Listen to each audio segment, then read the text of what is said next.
When his car breaks down, a quiet loner agrees to clean an abandoned family fun center in exchange for repairs.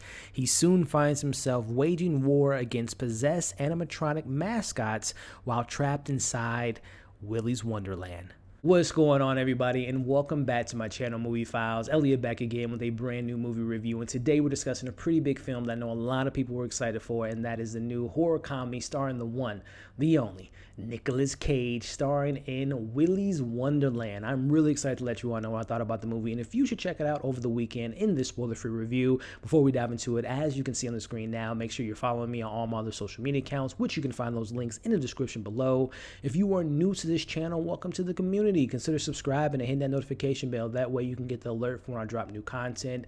It would mean a lot to me if you all can like and share this review. It not only helps out the channel, but I also appreciate all the support. And in the comments below, let me know if you all were excited for this film. And of course, once you've seen it, let's talk about it all. Let me know your pros, your cons. Did you enjoy the comedy? Did you enjoy the kills, the animatronic? What did you think about Nicolas Cage? Was it too over the top? Did you not have a good time? Let's talk about it all in the comments below. So going into Willy's Wonderland, this was a film that wasn't necessarily on like my most anticipated movies of 2021, but it's starring Nicolas Cage. I mean, I wanted to see my man Nick Cage out in this film, and does he deliver in that department? Well, starting off with my positives, I'm just going to jump right into Nicolas Cage's character by the name of the janitor. Now, he is very particular. He has, if you've seen the trailer, he has some car issues. He makes a deal with some local people in the town that, hey, we'll fix your car, but you have to spend one night in Willy's Wonderland. Just go ahead and clean up. You know, we'll check on you in the morning, have your car all fixed up. And in come the animatronics, and of course, they don't know who they're dealing with. They're dealing with Nicolas Cage, and he delivers in this department. And when it comes to just being wacky, being wild, being crazy, having some incredible kills in this movie, ripping apart animatronics, having some really particular things that he does in this film. Like, again, without diving in, spoiler-free review, but he has a watch, and a certain time that goes off in his watch, he has to have his energy drink. He has to play with the play ball machine. And let's just say it was interesting because I thought Nicolas Cage had like some type of, I don't know if he was playing a character that had like some type of OCD or he was on the spectrum, but he was very particular about how he wanted things to be handled, and he was not going to be done until he finished the job. And again, Nicolas Cage, you know what he's at this point in his career. He knows exactly what kind of roles he wants to take. I don't even think that the director and the writer of this film came to him to be in the movie. I feel like he came to them to be in this movie. Like, he saw the script and was like, I want to be in this. Oh, I don't have to say one word. I just have to kill animatronics and drink a bunch of energy drinks. Sign me up. And Nicolas Cage definitely is the best part of this film, bar none. But also, I want to give props to the production department, because these animatronics, I grew up with Chuck E. Cheese. When I was in Chicago, I went there way too many times, even as a teenager, because I just loved the pizza, number one. But those animatronics, they're creepy, man. I remember growing up and just being like, what happens at night? I've never played the Friday at Freddy's, or the name of that, Friday's Freddy, whatever the name of that game is. I never played it.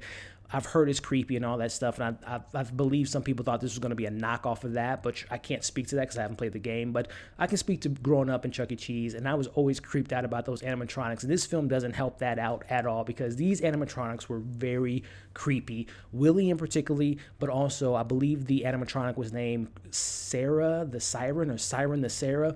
That animatronic was so much fun. She had the best lines. If we get some type of sequel, I would love to explore that character a little bit more. I'll just leave it at that. But I enjoyed the animatronics. I enjoyed the set design. I enjoyed the animatronics coming to life. And some of those kills were pretty spot on in regards to what I was looking forward to in this film. Other little things that I can take from this movie is, again, if you got to know what you're getting into. You have to understand that this is a B, C, D horror comedy. The script, we'll get to the criticism in a bit, but don't expect the best script. There is a surprisingly pretty good origin story that I appreciated, but besides that, let's go ahead and transition into the criticisms. The supporting cast is not that great. The acting, I think the actors knew what they were making. I believe they knew what they were getting into, but still, the performances, the dialogue, the direction at points was very B-list, C-list type of performance, direction, acting. But again, I wasn't going into the movie for that, but I still have to call it out. It wasn't that great in those departments.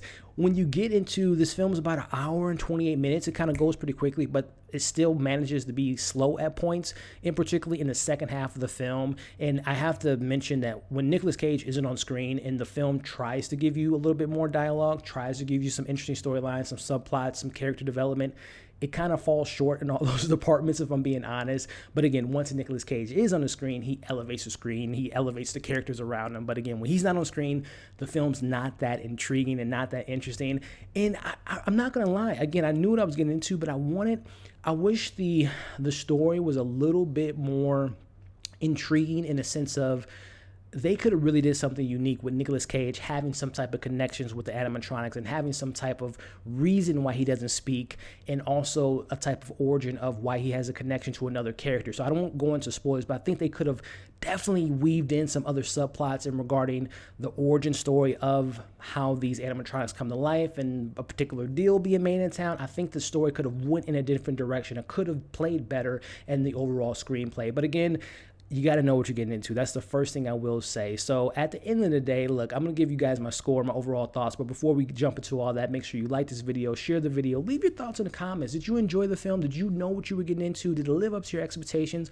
Or were you just looking at the end of this movie saying, what the hell did I just watch?